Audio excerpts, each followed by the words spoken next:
இன்னைக்கு நம்ம பார்க்க போகிறது சூரிய ஹோரையை பற்றி. சூரிய ஹோரை ஒரு நாளில் எப்பப்பெல்லாம் வருது அப்படிங்கிறத இப்போ பாருங்க. இந்த சூரிய ஹோரையில் நீங்கள் என்னென்னலாம் பண்ணலாம்? நான் ஒரு நிலத்தை பதிய போகிறேன் அப்படின்னா இந்த மாதிரி சூரிய ஹோரையில் நீங்கள் பதியலாம். நான் போய் என் மேனேஜர்கிட்ட போய் நான் என் ப்ரொமோஷன் விஷயமா பேச போகிறேன், இல்லை நான் ஒரு கட்சி தொடங்க போகிறேன், அதுவும் இல்லை எனக்கு புதுசாக ஒரு பிஸ்னஸ் கான்ட்ராக்ட் வந்திருக்குங்க, நான் அதில் சைன் பண்ணணும் அப்படிங்கிறதுக்கெலாம் இந்த மாதிரி சூரிய ஹோரையை நீங்கள் பயன்படுத்துறது ரொம்ப சிறப்பாக பலன் தரும்.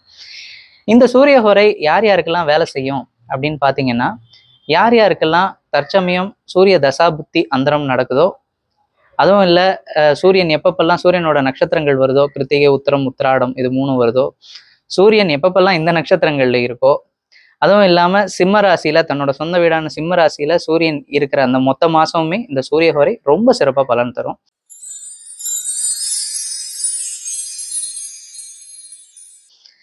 உங்களுக்கு இந்த சூரிய ஹோரையை பயன்படுத்தினதுக்கு அப்புறம் எப்படி உங்களோட வேலைகள்லாம் நடக்குது அப்படிங்கிறத கமெண்ட்ல சொல்லுங்க. இது உங்கள் Tharabalam astro research and academy. நான் உங்கள் மகாதேவன்.